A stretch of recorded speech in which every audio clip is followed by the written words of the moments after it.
Hay humillaciones que no hacen ruido. No gritan, no explotan, no dejan testigos inmediatos. Simplemente se depositan en el cuerpo como una aguja fina que entra despacio y se queda ahí, recordándote cada vez que respiras que algo se rompió. La mía ocurrió en un hospital, a las 6:30 de la mañana, bajo una luz blanca demasiado limpia para el daño que estaba a punto de hacerme. Todavía puedo sentir el olor exacto de ese pasillo, desinfectante fuerte, café viejo, plástico. Un olor que conozco mejor que el de mi propia casa, porque durante casi 40 años ese fue mi territorio. Salas de parto, guardias nocturnas, emergencias donde la vida pendía de un hilo y no había espacio para egos ni jerarquías sociales. Solo importaban las manos firmes y la cabeza fría. Ese día, sin embargo, nada de eso importó. Mi hijo me miró como si no supiera dónde poner los ojos. Yo ya había visto esa mirada antes, en pacientes que sabían que estaban a punto de dar una mala noticia. Fue ahí cuando supe que algo no estaba bien, incluso antes de que abriera la boca. Me dijo que solo entraría la familia. No gritó. No fue cruel en el tono. Y quizá por eso dolió más. Porque lo dijo como si fuera una regla lógica, incuestionable, como si yo estuviera pidiendo algo fuera de lugar. En ese instante sentí una presión seca en el pecho. No rabia todavía. Tampoco llanto. Fue más bien una incredulidad cansada, como cuando una enfermera veterana escucha a alguien sin experiencia explicar cómo funcionan las cosas. Yo era su madre. Yo era enfermera especializada en partos. Yo había visto más sangre, más miedo y más vida nacer de la que él podía imaginar. Y aún así, me estaba dejando afuera. Mientras él hablaba, yo observaba detalles mínimos, la forma en que apretaba las manos, el tic nervioso en su mandíbula, el reflejo de la luz sobre el piso encerado. El cuerpo nunca miente. Su cuerpo sabía que estaba haciendo algo incorrecto, aunque su boca repitiera que era la decisión de su esposa. No discutí. Ese fue mi primer error, o quizá mi primer acto de dignidad, todavía no lo sé. Solo asentí. Cuando llegué al hospital, el personal me reconoció enseguida. Algunas enfermeras me abrazaron, otras sonrieron con ese respeto silencioso que se tiene por quien ya estuvo en todas las guerras. Yo respondí con orgullo automático, iba a ser abuela. Decirlo en voz alta me llenó el pecho por un segundo. Ese segundo duró poco. La puerta de la habitación estaba cerrada. Y frente a ella, mi hijo haciendo de guardián de algo que yo había ayudado a construir, su vida, su criterio, su capacidad de mantenerse firme. Nunca imaginé que algún día usaría esa firmeza contra mí. Cuando me dijo que solo su suegra estaría dentro, sentí el golpe completo. No fue solo exclusión. Fue reemplazo. Como si mis años, mis noches sin dormir, mi experiencia, fueran de pronto piezas obsoletas, archivadas sin ceremonia. La vi salir de la habitación con la bata blanca puesta como si fuera un disfraz de autoridad. Sonreía. No con maldad abierta, sino con esa satisfacción silenciosa que tienen quienes creen haber ganado una batalla social. Me indicó la sala de espera como quien da una orden elegante. Yo la miré irse y entendí algo con una claridad que me sorprendió. No estaba compitiendo por un lugar en un parto. Estaba siendo juzgada como persona. Me quedé sentada en el pasillo. No porque me lo pidieran. No por orgullo. Sino porque el instinto no se jubila. Las horas pasaron lentas. El hospital tiene su propio tiempo, uno donde los relojes parecen burlarse de la ansiedad humana. Escuchaba sonidos amortiguados detrás de la puerta, instrucciones médicas, gemidos, comentarios innecesarios. Y también escuchaba mi propio cuerpo, la espalda rígida, las piernas cansadas, la mente alerta como si estuviera de guardia otra vez. Varias enfermeras me miraron con pena. No necesitaban preguntar. Ellas sabían. En ese pasillo, yo no era una visitante cualquiera. Era alguien que no debía estar afuera. Y aún así, ahí estaba. En algún momento pensé en irme. En obedecer. En protegerme del rechazo. Pero algo más fuerte me mantuvo sentada. Algo que no tiene nombre bonito, responsabilidad. Esa que no depende de si te quieren o no. Cuando el tono de las voces cambió, mi cuerpo reaccionó antes que mi mente. Ese cambio es inconfundible. Lo reconoces después de 1000 partos, después de 1000 situaciones donde la normalidad se rompe. Entonces la puerta se abrió. Y el caos salió corriendo al pasillo. No pedí permiso. No miré a nadie buscando aprobación. Mis piernas se movieron solas, mis manos ya sabían qué hacer. En ese momento dejé de ser la suegra incómoda, la madre excluida, la mujer mayor. Volví a ser lo que siempre fui. Pero eso viene después. Si llegaste hasta aquí, quizá te preguntes qué habrías hecho tú en mi lugar. Yo también me lo pregunté esa mañana, sentada en una silla de plástico frente a una puerta cerrada. Y todavía no sé si la respuesta correcta es irse con dignidad, o quedarse con los ojos bien abiertos. Hay segundos que se estiran como si el tiempo mismo dudara en avanzar. Cuando escuché ese grito código azul, el pasillo dejó de ser un lugar físico y se convirtió en un umbral. El aire cambió de densidad, como cuando una tormenta está a punto de romper. Olía a metal y a yodo, y el silencio previo fue tan absoluto que mis oídos zumbaban. Entré sin pensar. No fue valentía, fue memoria muscular. 38 años enseñan al cuerpo a decidir antes que la cabeza. La luz dentro de la habitación era brutal, blanca, implacable. La sangre no tiene glamour bajo esas luces, es espesa, oscura, urgente. Vi el pánico en los ojos del equipo joven, vi al obstetra moviéndose rápido pero con ese temblor mínimo que delata la inexperiencia frente a lo impredecible. Dije el diagnóstico en voz alta sin elevar el tono. Hemorragia posparto severa. No pedí permiso para actuar, pedí lo que hacía falta. Oxitocina. Masaje uterino inmediato. Compresión. Ritmo. Orden. Mis manos encontraron el camino con una certeza antigua, como si nunca me hubiera ido de allí. El cuerpo recuerda lo que salva. Patricia estaba pálida, demasiado pálida. La piel tiene un lenguaje propio y el suyo decía peligro. El bebé aún no lloraba, ese silencio pesa como plomo cuando sabes lo que significa. En una esquina, mi hijo era una estatua rota. La suegra, con la bata que antes parecía un trofeo, estaba inmóvil, inútil, reducida a espectadora de aquello que el dinero no compra, segundos de vida. Trabajamos como se trabaja cuando no hay espacio para el ego. Yo hablaba poco y claro. El equipo obedecía. El obstetra asentía.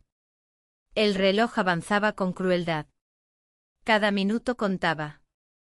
Sentí el sudor frío en la nuca, la tensión en los antebrazos, el latido fuerte en los oídos. Y en medio de todo una calma férrea, esa calma que solo llega cuando sabes exactamente qué hacer. El llanto del bebé llegó como una grieta de luz.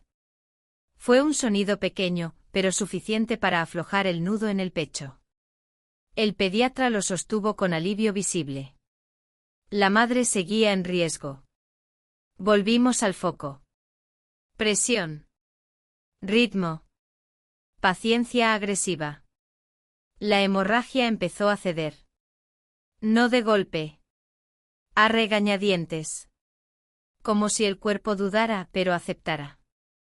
Cuando la presión se estabilizó, sentí el cansancio caerme encima como una manta mojada. María, una enfermera a la que conozco desde hace años, me miró con esa mezcla de gratitud y alivio que no necesita palabras. El obstetra se acercó y dijo lo obvio con una honestidad que agradecí, que fue suerte que yo estuviera allí. La suerte, pensé, también se llama experiencia. Patricia abrió los ojos con claridad nueva. Me buscó con la mirada. Le dije que estaba allí, que todo iba a estar bien. El bebé fue colocado en sus brazos y el cuarto se llenó de un llanto distinto, el que nace del alivio. Yo observé sin invadir. El vínculo se estaba tejiendo y no me pertenecía. Mi hijo se acercó por fin. La culpa le pesaba en los hombros como una losa. No necesitaba discursos. Lo supe por su manera de pararse, por cómo evitaba mirarme a los ojos. La suegra no dijo nada. El silencio por primera vez la dejó sin armas. A veces la realidad educa mejor que cualquier discusión. No sentí triunfo. Sentí cansancio. Y una claridad dura. No había entrado por amor ni por orgullo. Había entrado porque era necesario. La gratitud vino después, torpe e incompleta, humana. Yo la acepté sin cobrarla. Las manos que salvan no pasan factura. Horas más tarde, en recuperación, el olor era distinto, sangre limpia, suero, sueño. El bebé respiraba fuerte. Tomás me pidió que me quedara. Dijo que ahora sí me necesitaban. Esa frase me atravesó como una aguja vieja. No respondí de inmediato. Me quedé por el niño, no por la reparación tardía. Leticia intentó recuperar su lugar. Lo vi en la forma en que se acercaba, en el gesto ensayado. Patricia se tensaba cada vez. Hasta que pidió descanso. Sin drama. Sin pelea. Leticia se fue como se va quien entendió tarde que no era protagonista. Esa noche, sentada junto a la incubadora, escuché el silencio nuevo del hospital. No era espera, era posguerra. Pensé en cuántas veces el saber se desprecia hasta que duele. Pensé en cuántas madres se muerden la lengua por mantener la paz. Y me prometí algo sin decirlo en voz alta, no volver a hacerme pequeña para que otros se sientan grandes.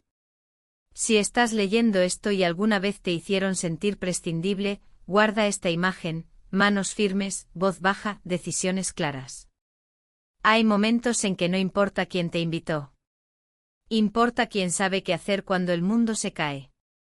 Después de una emergencia, el mundo no vuelve a su sitio de inmediato. Queda un temblor invisible, una vibración fina que se instala en los gestos cotidianos. Yo la sentí al amanecer, cuando la luz entró oblicua por la ventana de recuperación y el hospital volvió a oler a rutina. Suero, jabón, café nuevo. La vida insistiendo. Patricia dormía a ratos. Su respiración era más regular, pero frágil. El bebé estaba bien, demasiado bien para todo lo que había pasado. Cada vez que lo veía mover los labios buscando instinto, sentía una mezcla rara de alivio y tristeza. Alivio porque estaba vivo. Tristeza porque su llegada había necesitado una lección tan dura para ser aprendida. Tomás pasó la noche caminando de un lado a otro. No hablaba mucho. A veces me miraba como si quisiera decir algo y no encontrara las palabras. Yo no lo apuré. Hay culpas que necesitan madurar en silencio. Cuando Patricia despertó del todo, me pidió hablar a solas. La habitación estaba tranquila, con esa luz suave que solo existe en hospitales temprano. Tomás se llevó al bebé para cambiarlo. Cerró la puerta con cuidado. El silencio se volvió íntimo. Ella empezó a hablar con la voz rota. Dijo que había sido injusta. Que había dejado que otros decidieran por ella. Que confundió estatus con seguridad. Sus palabras salían atropelladas, sinceras, cansadas. Yo la escuché sin interrumpirla. A cierta edad, una aprende que escuchar también es un acto de autoridad. Me dijo que nunca más permitiría que alguien me dejara afuera. Que había entendido de la forma más brutal, que la experiencia no es un adorno del pasado, sino una herramienta del presente. Yo asentí, pero no prometí nada. Las palabras dichas después del miedo suenan bonitas. Lo que importa es lo que se sostiene cuando el miedo se va. Los meses siguientes fueron la verdadera prueba. Patricia cumplió. No con grandes gestos, sino con decisiones pequeñas y constantes.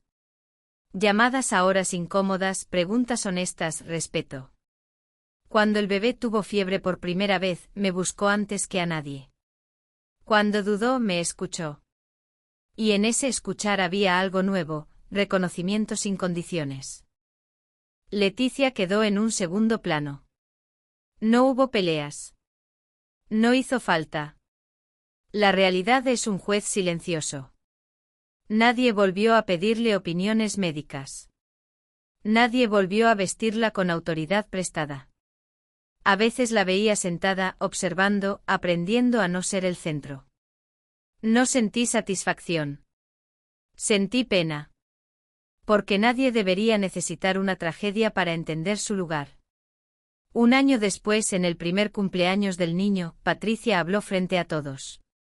Dijo mi nombre en voz alta. Contó lo que había pasado sin suavizarlo.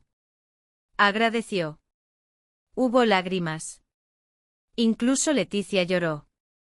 Yo me quedé quieta con el peso de tantas miradas encima. No soy heroína. Nunca lo fui. Hice lo que sé hacer. Ahora, cuando juego con mi nieto y escucho su risa llenar la casa, pienso en ese pasillo. En la silla dura. En la puerta cerrada. Y en la decisión de quedarme. No para demostrar nada, sino porque irse habría sido traicionarme. La lección no es cómoda. No es dulce. Es simple y dura. La familia no se define por quien te hace sentir importante cuando todo va bien, sino por quien está cuando todo se desmorona. Y la experiencia, esa que tantos llaman vieja, sigue siendo el cimiento más firme cuando el suelo tiembla. Si esta historia te dejó pensando, no la sueltes rápido. A veces escuchar es una forma de respeto. Y a veces quedarse aunque duela, es lo que salva vidas.